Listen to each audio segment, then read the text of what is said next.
अस्सलाम वालेकुम, आप देख रहे हैं इनसाइड पाकिस्तान। मैं हूं मोहम्मद ज़फ़ीर।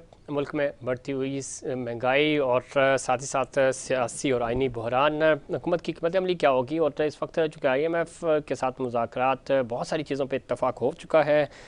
और इस पूरे अमल में अब सबसे ज़्यादा जो महंगाई का बम गिरेगा वो आवाम पे गिरने वाला है। और अब महंगाई पहले ही बहुत ज़्यादा हो चुकी है। पेट्रोलियम मसनूआत में मज़ीद कीमतें उसकी भी बढ़ेंगी और वफाकी तरक्याती बजट में भी कटौती की तैयारी की जा रही है। IMF के कहने पे महंगाई जो है वो मज़ीद बढ़ेगी, ज़्यादा टैक्सेस में भी इजाफ़ा होगा। हुकूमत के पास क्या हिकमत अमली है? चूँकि मौजूदा हुकूमत जब आई थी तो उन्होंने कहा था कि हम IMF को बेहतर डील करेंगे और हमारे पास हिकमत अमली भी है, आवाम को रिलीफ देंगे। पिछले 9 महीनों से आवाम को रिलीफ नहीं दे सके और अब हुकूमत की तरफ से ये कहा जा रहा है कि मज़ीद वक्त लगेगा। कितना वक्त लगेगा ये ख़ुद जो हुकूमत है उसको भी मालूम नहीं और उनकी वो तैयारी भी नज़र नहीं आ रही है।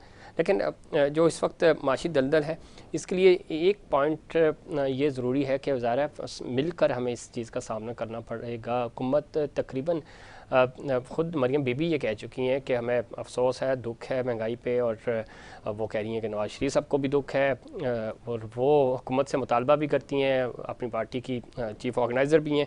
ये सारी चीज़ें वो हैं कि एक तरफ लाताल्लुकी का ऐलान किया जाता है, दूसरी तरफ इसकी ओनरशिप लेने को कोई तैयार नहीं। बिलावल भुट्टो साहब आज फरमा रहे थे कि जी हुकूमत महंगाई नहीं कर रही, क्योंकि IMF के कहने पे हुकूमत को महंगाई करनी पड़ रही है। तो ये जो इस तरह के बयानात आ रहे हैं वो, और जो आम आवाम हैं वो बेचारे उम्मीद लगा के बैठे थे कि शायद कोई रिलीफ मिलेगा, तो उनके ज़ख्मों पे मज़ीद नमक इस तरह के बयानात जो हैं वो छिड़क देते हैं। माशी इस्तेकाम चूँकि सियासी इस्तेकाम से ज़रूरी से जुड़ा है, लेकिन यहाँ हम देख रहे हैं कि सियासी तौर पे कोई इस्तेकाम नज़र नहीं आ रहा। इलेक्शंस होते हुए नज़र नहीं आ रहे। पाकिस्तान तहरीक इंसाफ के जो लोग हैं उनको पकड़ पकड़ के जेलों में डाला जा रहा है। और पाकिस्तान तहरीक इंसाफ ये कह रही है कि ज़ाहिर है इस वक्त सियासी इंतकाम लिया जा रहा है। और एक तरफ APC होनी है और दूसरी तरफ इस तरह की जब चीज़ें सामने आती हैं तो डायलॉग भी हमें नज़र नहीं आ रहे। कैसे डायलॉग की तरफ आएंगे और APC क्या कामयाब होगी और आगे बढ़कर कोई पॉलिटिकल स्टेक होल्डर्स जो हैं वो किसी नुक्ते पे इकट्ठे हो सकते हैं? इन तमाम इश्यूज़ पे बात करेंगे। पैनल पे आज हमारे साथ मौजूद हैं जनाब अकरम चीमा साहब, सीनियर रहनुमा हैं पाकिस्तान तहरीक इंसाफ से। चीमा साहब खुश आमदीद कहते हैं आपको प्रोग्राम में। मियाँ नजीबुद्दीन ओवैसी साहब हमारे साथ मौजूद हैं, सीनियर सियासतदान हैं मुस्लिम लीग नून से। मियाँ साहब खुश आमदीद कहते हैं आपको भी शो में। Thank you. जनाब जुल्फ़िकार अली बदर साहब हमें लाहौर से ज्वाइन कर रहे हैं, सीनियर रहनुमा पाकिस्तान पीपल्स पार्टी से। जुल्फ़िकार अली बदर साहब आपको भी खुश आमदीद कहते हैं। बहुत शुक्रिया। मियाँ साहब गुफ्तगू का आगाज़ आपसे करते हैं। क्या हिकमत अमली है? IMF के सामने तकरीबन बेबस है हुकूमत और ज़ाहिर है टैक्सेस भी बढ़ रहे हैं, आगे बजट कटौतियाँ भी हो रही हैं, ख़ासतौर पे वफाकी तरक्याती बजट में। क्या हिकमत अमली है? कैसे महंगाई से छुटकारा पाएंगे? और महंगाई तो अभी और होगी, जो टैक्सेस हैं और जो मुसवदा अभी सामने रखा गया उसके मुताबिक तो पेट्रोल भी महंगा होगा, अशिया खुर्दनोश की कीमतों में तो वैसे ही इतना इजाफा हो चुका है। तो कैसे मैनेज करेंगे? कोई खुशखबरी आवाम के लिए, कोई पॉसिबिलिटीज़? आपके जो वज़ीर ख़जाना हैं वो तो पहले ही हैंड्स अप कर चुके हैं। मुझे तो नहीं लगता कि जो IMF की शराइत है, अगर हम उनको मान रहे हैं जी जी जी मियाँ साहब, मियाँ साहब से रब्ता हमारा मुनक़ता हो गया, दोबारा उनकी तरफ जाएंगे। अकरम चीमा साहब आप सुन पा रहे हैं मुझे? जी मैं सुन पा रहा हूँ चीमा आपको। साहब, अवर टू यू, किस तरह देखते हैं? चूँकि महंगाई तो बहुत ज़्यादा है, उसके बाद हम पॉलिटिकली जो गिरफ्तारियाँ भी हो रही हैं तो उस पर भी और मुज़ाकरात पे भी आएंगे। लेकिन सबसे बड़ा इशू ही महंगाई है और महंगाई को ही बुनियाद बना के तहरीक अदम एतमाद लाई गई थी, आपकी हुकूमत गिराई गई। लेकिन आज हम देख रहे हैं कि हुकूमत खुद बेबस है और वो जो चैम्पियन बनते थे कि हम बड़े अच्छे से डील करेंगे IMF को, वो IMF के सामने घुटने टेकने पे मजबूर हो गए। बिस्मिल्लाहिर्रहमानिर्रहीम। देखें, आपने अभी अभी अपने इंट्रो में कहा कि एक आईनी तरीके से हुकूमत खत्म की गई। अगर पाकिस्तान के अंदर ये आईनी तरीका है हुकूमत खत्म करने का, तो फिर मैं कहता हूँ कि अल्लाह ही हाफिज है यहाँ पर। नहीं, मैंने आईनी तरीका नहीं, मैंने कहा तहरीक एतमाद के जरिए, तो ज़ाहिर है वो तहरीक एतमाद आइन में ऑप्शन मौजूद है। मैं जी सिर्फ एक छोटी सी बात आपको डिफाइन करने की कोशिश करता हूँ, अगर आप समझने की कोशिश करें इसको, और पाकिस्तान की अवाम को भी ये पता है कि जो हुकूमत खत्म की गई वो कौन सी हुकूमत थी, उस हुकूमत का क्या स्टेटस था, क्या माशी पोजीशन थी। 6.2 की जीडीपी ग्रोथ मौजूदा इंपोर्टेड हुकूमत ने आके डॉक्यूमेंट की अपने बजट डॉक्यूमेंट्स के अंदर। पाकिस्तान की तारीख की रिकॉर्ड 3.2 बिलियन 32 अरब डॉलर की जो हमारी एक्सपोर्ट थी, पाकिस्तान की तारीख में रिकॉर्ड एक्सपोर्ट थी। ये आके पाकिस्तान, ये जो अभी हुकूमत बैठी है, इसने आके बजट बुक के अंदर डॉक्यूमेंट किया है। रिकॉर्ड पाकिस्तान की तारीख की तकरीबन 31-31.5 अरब डॉलर की रेमिटेंस थी जो बैरून मुल्क पाकिस्तानियों ने पाकिस्तान के अंदर पैसा भेजा। रिकॉर्ड पाकिस्तान की तारीख की टैक्स कलेक्शन थी 2021-22 का जो साल चीमा साहब, इसमें कोई शक नहीं, खुद ज़ाहिर है हुकूमत ने इक़्तिसादी सर्वे, मेरी बात पूरी होने दें, अरे सुन तो लें चीमा साहब, वो आके इन्होंने डॉक्यूमेंट की। जी मैं ये कह रहा हूँ कि वो इक़्तिसादी सर्वे रिपोर्ट में इन्होंने बता दिया था खुद। कौन सा जवाब रह गया है जी कि या तो ये कहें कि वो जो इदादो शुमार इन्होंने बजट में आके पेश किए थे मुआशी, वो सारे के सारे झूठ का पलंदा था। तो चीमा साहब, ये मैं यही तो आपसे अर्ज कर रहा हूँ कि ये तो ये भी एडमिट कर चुके हैं मिफ्ता इस्माइल साहब भी और इसाक डार साहब की, हम नाकाम हो गए, हम नहीं तैयारी कर सके, हम वो जो रिलीफ देने के दावे कर रहे थे हम नहीं दे सके। देखिए, मैं रिलीफ की बात ही नहीं करता, मैं तो रिलीफ की बात ही नहीं करता। एक ऐसा खजाना इनको मिला जिसमें 18 अरब डॉलर मौजूद थे, जिसमें से आज मेरे ख्याल 2 अरब 2.5 अरब डॉलर टोटल खजाने के अंदर बकाया रह गए। तो ये मुझे बताएं उसके बाद, उसके अलावा आईएमएफ प्रोग्राम के अंदर ये गए, आईएमएफ के प्रोग्राम की किस्तें ये लेते गए। मैं ये पूछता हूं कि इस 9-10 महीनों के अंदर कौन सा ऐसा अफरेत आ गया कि जो इतना सारा पैसा खा गया। वो सैलाब की वजह से वो कह रहे हैं कि सबसे ज़्यादा हमें सैलाब ने मुतासिर किया।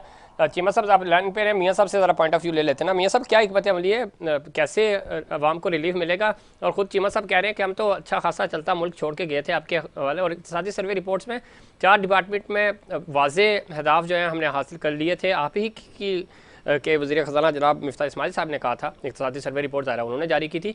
तो क्या वजह है कि हम डिक्लाइन की तरफ गए और तेज़ी से गए, और आज जो आपकी तजर्बाकार हुकूमत तकरीबन 12-13 जमातें हैं पाकिस्तान पार्टी का साथ होने के बावजूद चीज़ें बेहतर नहीं हो रही हैं, और न सिर्फ बेहतर हो रही हैं बल्कि नहीं हो रही, बल्कि जो सीनियर लीडरशिप है, चाहे पीपीपी की हो या आपकी मुस्लिम लीग नून की, वो इस हुकूमत से लाताल्लुकी का इजहार कर रही है। ज़ुल्फ़िकार बदर साहब, आप सुन पा रहे हैं? मियाँ साहब कोई टेक्निकल जी मैं सुन पा रहा हूँ। मियाँ ज़ुल्फ़िकार बदर साहब, चूँकि आज बिलावल भुट्टो साहब भी कह रहे थे कि हुकूमत महंगाई नहीं कर रही क्योंकि IMF प्रेशर बिल्ड कर रहा है। एक चीज़ तो जो हमें नज़र आ रही है, जो अभी मैं मियाँ साहब से भी ज़रा पूछना चाह रहा था कि हुकूमत तो है, उसके आप इत्तेहादी भी हैं, आप PDM का हिस्सा तो नहीं है, ज़रा आप बाहर आ गए थे, लेकिन हुकूमत के इत्तेहादी ज़रूर हैं। ऑनरशिप नहीं ले रही हुकूमत, और ख़ुद मरीम बीबी भी इस चीज़ की ऑनरशिप नहीं ले रही, वो भी शिकायत करती हुई जलसे जुलूसों में हमें नज़र आ रही हैं। तो ये क्या वजह है? फिर हुकूमत छोड़ दें, नए इलेक्शंस कराएं, और ताकि फ्रेश मैंडेट के साथ आगे बढ़ें। ये ज़रा आपसे तो सवाल नहीं बनता कि मैं मियाँ साहब से पूछूंगा कि काबीना में तो इजाफा होता जा रहा है, बजाय इसके कि लोग कम हों, आप कट टू साइज़ करें ताकि अखराजात कम हों। तो आपको कुछ समझ आ रही है कि किस तरफ हम माशी तौर पे जा रहे हैं?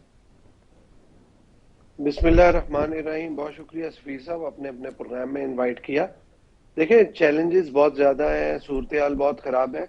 ये भी हमारे PTI के जो भाई हैं, इन्होंने एक बात की थी कि खान साहब जिस दिन गए उस दिन 18 बिलियन था। मैं थोड़ा सा इनको करेक्ट करना चाहूँगा कि थोड़ा सा फैक्ट्स एंड फिगर को देख लें कि 10 अप्रैल को अगर स्टेट बैंक की वेबसाइट पे जाके देख लेना तो 10 बिलियन कुछ था, तो वो 18 बिलियन नहीं था। तो थोड़ा सा अपनी करेक्शन कर लें, इससे ज़रा ये कि अवाम गुमराह नहीं होगी, बेहतरी रहेगी।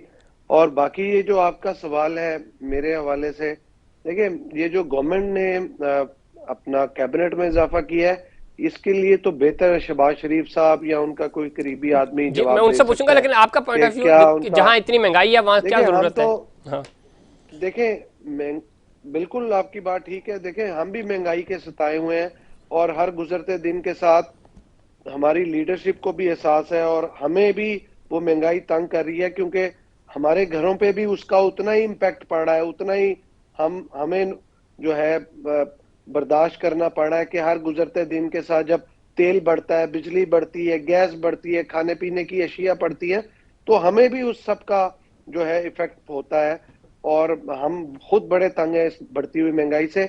बट हमारे पास कोई इस टाइम पे जादू की छड़ी नहीं है कि हम अपनी हालत को करें। बेसिकली ये डिसीजन मेकिंग तो हुकूमत ने करनी है और हुकूमत जो आईएमएफ के साथ प्रोग्राम को निगोशिएट कर रही है या उसके साथ जो टर्म्स एंड कंडीशन तय कर रही है, असल मामला अगर इसकी बैकग्राउंड में जाए तो ये वही प्रोग्राम है जिसको इमरान खान साहब ने साइन किया था, इनकी गवर्नमेंट ने की थे। इनके अरस्तू और अफलातूनों ने पहले 8-10 माह कहा था कि हम आईएमएफ के पास नहीं जाएंगे, कशकोल नहीं उठाएंगे, और फिर घुटने टेक के गए और कशकोल उठाया और ऐसा एग्रीमेंट आईएमएफ ने इनको मुर्गा बना के किया कि आज आज ये जो जितने भी मौजूदा हुकूमत के अंदर लोग बैठे हैं वो कुछ भी कर लें, वो कुछ नहीं कर सकते, क्योंकि वो एग्रीमेंट ही ऐसा था और उसकी पासदारी इस हुकूमत को करनी है। ठीक। और उस एग्रीमेंट की पासदारी करने के लिए आप देखें जो शर्तें आईएमएफ कही जा रही है वो इस हुकूमत को करनी पड़ी है और उसका जो सारा इफेक्ट है वो गरीब आवाम पे जुल्फिकार पड़ा है। भट्ट साहब, जिस टाइम पे सर एक सेकंड, जी जी जिस टाइम पे आईनी और कानूनी तरीके से तरीके में इत्मीनान के जरिए इस हुकूमत को घर भेजा गया इमरान खान साहब की और ये गवर्नमेंट आई, उस टाइम पे हमारा भी यही ख्याल था और जो शहबाज शरीफ साहब और उनकी इकोनॉमिक टीम है उनका भी यही ख्याल था कि वो चीजों को हैंडल कर लेंगे, आईएमएफ से रीनिगोशिएट कर लेंगे। लेकिन खान साहब का ऐसा किया हुआ एग्रीमेंट था आईएमएफ के साथ कि उसके अंदर कुछ नहीं हो सका और आज हम सब इस मुश्किल दौर से, मुश्किल चैलेंजिंग और महंगाई के दौर से गुजर रहे हैं और ये हमें फेस करना पड़ेगा। हमारे पास इसका कोई हल नहीं है। जुल्फिकार भट्ट साहब, ये दो चीजें और मैं ये इसमें जो इलेक्शन की बात, एक सेकंड मैं आपको इलेक्शन के हवाले से कहूं, इलेक्शन के हवाले से जो लोग कहते हैं कि ये गवर्नमेंट छोड़े इलेक्शन में चले जाए, इनको शायद इस चीज का पता होना चाहिए कि अगर आईएमएफ ने किस्त नहीं दी तो ये मुल्क नहीं चलेगा और आईएमएफ की किस्त जो है वो एक इलेक्टेड गवर्नमेंट को ही मिल सकती है, केयर टेकर गवर्नमेंट को नहीं मिलेगी। और अगर ये किस्त नहीं आती तो आप अगले इलेक्शन के भी आपके पास पैसे नहीं है और ये मुल्क बिल्कुल जीरो पे चला जाएगा। तो लिहाजा इलेक्शन इस मुल्क का हल नहीं है। हाँ, हम इस चीज के ऊपर बिल्कुल बिलीव करते हैं कि जो कॉन्स्टिट्यूशन कहता है और जो इलेक्शन होना चाहिए वो टाइम पे होना चाहिए, टाइम से आगे नहीं जाना चाहिए और पीपल्स पार्टी की लीडरशिप इस सारे मामले पे बहुत क्लियर है। चलें, ठीक है। अब मैं दोबारा आपकी तरफ आऊँगा और जो आप बात कर रहे थे कि ज़ाहिर है ये जो एग्रीमेंट है वो इस एग्रीमेंट को बड़े अच्छे तरीके से इसहाक डार साहब ने और मिफ्ता इस्माइल साहब ने पढ़ा था, शराइत भी उनको पता थी और उन शराइत को सामने रखते हुए उन्होंने दावे किए थे। और ना सिर्फ मिफ्ता इस्माइल, जब मिफ्ता इस्माइल के जाने का वक्त हुआ तो इसहाक डार साहब की वापसी हो रही थी, तैयारी हो चुकी थी उनके आने की, तो उस वक्त भी वो यही दावा कर रहे थे कि IMF को मैं बेहतर डील कर लूँगा। तो जुल्फिकार भट्ट साहब, जो आप बात कर रहे हैं कि शराइत तो सबको पता थी कि क्या किन शराइत के साथ, तो वो उस वक्त ही कह देते ना, दावे ना करते कि हम नहीं डील कर सकते। तो ये बात ये हो रही है कि उन्होंने कमिटमेंट खुद किया था। पाकिस्तान तहरीक इंसाफ ने जो किया वो ज़ाहिर उसके लोग मौजूद हैं, वो जवाब भी देंगे इस पर। मियाँ साहब, आपको आवाज़ आ रही है मेरी? जी मियाँ साहब, IMF ज़ाहिर है उसने हमारी गर्दन पे पाँव रखा हुआ है और जो शराइत वो दे रहे हैं वो सारी हमको माननी पड़ रही हैं, किसी से भी हम पीछे नहीं हट पा रहे ज़ाहिर है। और कल ये चीज़ें फाइनल भी हो जाएंगी। इस वक्त तक भी आलमोस्ट जो चीज़ें हैं, जो एग्रीमेंट है वो डन हो चुका है। अब कैसे इसमें रिलीफ तो नज़र नहीं आ रहा है। कर्ज़े लेना कोई बुरी बात नहीं, अमेरिका जो सुपर पावर है वो उसके ऊपर सबसे ज़्यादा कर्ज़े हैं, हमसे भी ज़्यादा मकरूज़ है वो। लेकिन कर्ज़े लेकर आप प्रोडक्शन अपनी बढ़ाते हैं, वो कर्ज़ा आप वापस करते हैं, उसके बाद आप बांग्लादेश, हमारे बाद 90 के बाद हमने देखा कि बांग्लादेश ट्रैक पे आ गया, IMF से भी बाहर आ गया, भारत IMF से बाहर आ गया। तो हम कब तक इस दलदल में फंसते रहेंगे कि एक हुकूमत आएगी वो कर्ज़ा लेगी, फिर दूसरी हुकूमत आएगी वो उससे डबल ट्रिपल कर्ज़ा लेगी? मुझे तो भाई कोई इसमें नजर नहीं आता कि अनकरीब या मुस्तकबिल में हम IMF से छुटकारा हासिल कर सके। हम सारे नाकाम हो चुके हैं और हमें खुद हमारी गवर्नमेंट भी कंफ्यूज है कि क्या करे और क्या इसका हल निकाले। तो मियां साहब, ज़रा हुकूमत आपकी है, लीडरशिप है, थिंक टैंक्स होते हैं हुकूमत के अंदर, पॉलिसी मेकर्स होते हैं, इतने आपके आपके पास एडवाइज़र्स हैं, तो ये सारे कुछ कोई अपनी हिकमत अमली नहीं मरतब कर रहे कि हम किस तरह इस सारी दलदल से बाहर निकलेंगे, स्टेक होल्डर्स को ऑन बोर्ड लिया जाए? मेरे ख्याल में इनकी सारी हिकमत अमली नाकाम हो गई। ठीक, तो आप क्या समझते हैं? एक तरफ हिकमत अमली नाकाम हो रही है, दूसरी तरफ पाकिस्तान तहरीक इंसाफ के लोगों को पकड़ पकड़ कर जेलों में डाला जा रहा है, जो कि ये भी गलत है। ये भी गलत है। बड़ी बात कर रहे हैं मियां साहब, अच्छी बात है कि कम से कम ये इस तरह की मजम्मत होनी चाहिए कि पॉलिटिकल वर्कर्स को किसी भी तरह सियासी तौर पे ये मार्शलाई दौर नहीं होना चाहिए। जमहूरी दौर में हर शख्स को इजहार राय की आज़ादी हो और ये खामखा की पकड़ दकड़, मैं नहीं समझता ये कोई अच्छी बात है कि हम इंतकामी। इसका इंप्रेशन ये जा रहा है ना मियां साहब, जो आप बात कर रहे हैं, जुल्फ़िकार अली भुट्टो साहब भी एग्री करेंगे, चीमा साहब भी, कि इससे तो सियासी अफरा तफरी ही फैल रही है, और जब सियासी अफरा तफरी होगी तो यकीन करें ये जो हम IMF से डील करने जा रहे हैं ना, इतना पैसा अगर सिर्फ कराची की बिजनेस कम्युनिटी ही उसको ट्रस्ट आ जाए तो वो इकट्ठा करके आपको दे देंगे।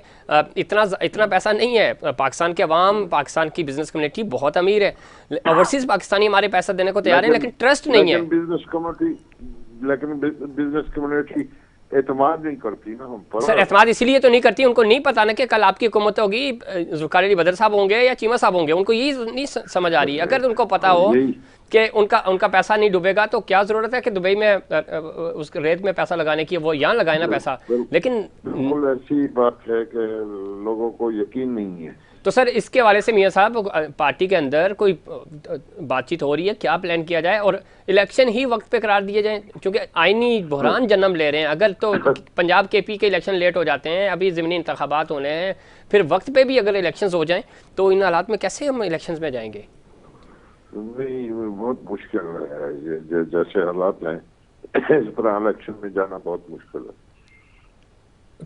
बहुत मुश्किल है। चीमा साहब, गुफ्तगू आप सुन रहे थे, मियां साहब हमेशा बड़ी अच्छी, सीधी और दो टोक बात करते हैं, और वो ये मान भी रहे हैं कि एक तो गिरफ्तारियां भी गलत हैं, नहीं होनी चाहिए, जो कि बिल्कुल नहीं होनी चाहिए, वो किसी भी अदवार में हों।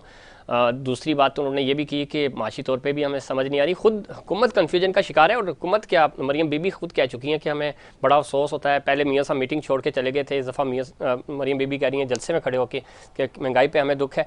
तो भाई, हुकूमत आप ही की है, कंट्रोल भी आपने करना है। तो क्या आपको क्या लग रहा है कि इस वक्त हम जा किस डायरेक्शन पे रहे हैं, चीमा साहब? देखिए, अभी मेरे एक भाई ने कहा कि ये पाकिस्तान तहरीक इंसाफ के माशी अरस्तुओं, भाई वो माशी अरस्तू जो थे उनकी रिपोर्ट तो पहली बात है कि आपकी मौजूदा हुकूमत ने जारी की आके, जो जायजा रिपोर्ट है।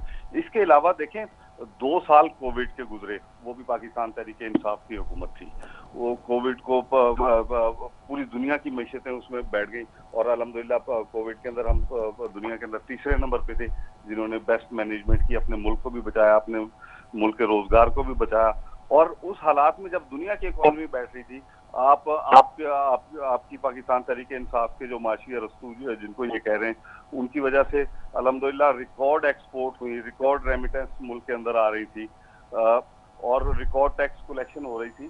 तो ये मैं नहीं समझता कि इस मौजूदा दौर के अंदर ये किसी को बेवकूफ बनाने में कोई बातों से कामयाब हो सकता है।